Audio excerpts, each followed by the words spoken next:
You are standing in London, but not the London you recognize. There are no cars, no electric lights, no glass towers. Instead, the city breathes wood and smoke. This is London in the mid-1600s, a place of noise and silence, of wealth and poverty, of tradition and danger. No one here knows what is coming, but everything you see is already part of the story. From above, London appears dense and uneven. There is no perfect grid, no wide boulevards. Houses are packed tightly together, built upward rather than outward. The city grew quickly, too quickly. Each generation added new homes, often without planning, often without permission. Streets twist and bend, alleys shrink until they nearly disappear. London is not designed, it is accumulated. At the heart of the city flows the River Thames. This river is not a background feature, it is the engine of London. Boats arrive constantly, carrying food, timber, coal, and people. The water is crowded, loud, alive. Bridges connect both sides of the city, especially London Bridge, lined with buildings and shops. Even here, space is never wasted. Down on the streets, London feels close, very close. Buildings lean inward, blocking much of the daylight. Upper floors extend outward, almost touching across the road. In some streets, two people can barely pass each other. Mud mixes with waste. Animals walk freely. The air carries smoke and smells. This is not unusual. This is everyday life. The city wakes early. Merchants open their stalls. Craftsmen begin work. Children run through narrow lanes. There are no factories yet, but work is everywhere. Shoemakers, blacksmiths, carpenters, bakers. Most people live and work in the same building. The ground floor is business. The upper floors are home. Life happens on the street. Fire is part of daily survival. It cooks food. It warms homes. It lights the night. Almost every building contains an open flame. There is no central heating, no electricity. Fire is trusted. Fire is familiar. No one thinks of it as a threat.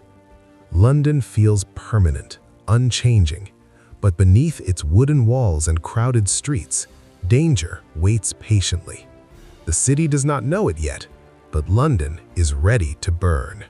As the sun rises, London's markets come alive. Wooden stalls line the streets. Canvas covers flap gently in the wind. Food arrives early. Bread, fish, vegetables, meat. There is no refrigeration. What is sold today must be eaten today. Voices overlap. Prices are shouted. Bargains are argued face to face. This is not shopping. This is survival. Trade is constant. Carts roll slowly over uneven ground. Horses pull heavy loads through narrow streets. Iron tools clatter. Barrels scrape against stone. Coins change hands. London is not quiet. It never is. The city lives from trade, and trade lives from movement. Everything must pass through these streets. Most food does not come from London. It arrives from the countryside, from farms and fishing villages. Bread is the foundation of every meal. Meat is expensive. Fish is common. Fresh water is limited. Many people drink ale instead. Cleanliness is not a priority. Availability is. What matters is that food arrives every single day. The Thames works harder than any street. Ships arrive from distant ports. Others leave, carrying English goods abroad. Coal, timber, cloth, spices. Dock workers unload cargo by hand, slowly, carefully. The riverbanks are crowded, messy, loud. This is where London connects to the rest of the world. Without the Thames, the city cannot survive. Not everyone in London lives the same life. Some wear fine clothes, some struggle for bread. Wealth gathers near trade routes and important buildings. Poverty fills the narrowest streets. But both live side by side. Rich and poor often share the same walls, the same air, the same danger. London depends on movement, on trade, on fire, on wood, on the river. Everything is connected. If one part fails, the whole city suffers. London appears strong, but it is fragile. Most of London is built from wood, timber frames, wooden floors, wooden walls. Stone is expensive. Only churches, government buildings, and wealthy homes can afford it. For everyone else, wood is the only option. It is cheap, it is fast to build, and it burns easily. Many houses extend outward as they rise. Each floor is slightly wider than the one below. This creates more living space, but it also narrows the street. Above, buildings almost touch.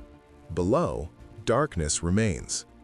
If a fire starts in one house, it can easily jump to the next. The city's design helps it spread. Roofs are made of straw, wooden shingles, or tarred materials. In dry weather, they become dangerously flammable. Chimneys are poorly constructed. Sparks escape easily. One mistake is enough, but mistakes are common. Fire is everywhere, and caution is rare. Almost every home contains an open flame, cooking fires, heating fires, candles, and oil lamps. There are no matches yet. Fire is kept burning constantly. If it goes out, relighting it is difficult, so fires are left unattended. At night, embers glow quietly inside wooden rooms. London has no modern fire service. If a fire breaks out, neighbors respond first. Buckets are passed hand to hand. Water comes from the Thames or wells. Fire hooks are used to pull down burning buildings to stop the spread. It is slow, it is dangerous, and it often fails. London does not fear fire. It lives with it. But every street, every roof, every flame adds to the risk. The city is not prepared.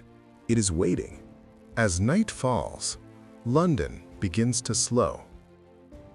Markets close. Work ends. Voices fade. Lanterns appear along the streets, casting weak pools of light. Most of the city disappears into shadow. Inside homes, fires continue to burn. Quietly. Unnoticed. Families gather indoors. Meals are simple. Bread. Ale. Small comforts. Rooms are cramped. Entire families often sleep in a single space. Above them, wooden beams creak. Below them, embers glow. This is safety, as they understand it. London has experienced fires before. Small ones. Manageable ones. People believe this city always survives. Fire is seen as a tool, not a threat. There are no warnings, no alarms, no sense of urgency. The night feels ordinary. The summer has been dry. Wood is brittle. Roofs are fragile. A strong wind moves through the city, whistling between narrow streets. It feels refreshing. No one realizes how dangerous it is. Somewhere in London, a fire burns a little too strongly. A spark rises. No one notices. The city sleeps. London does not know that within hours, everything will change. Homes will disappear. Streets will vanish. History will be rewritten. This was London before the Great Fire of 1666. A living city. A crowded city.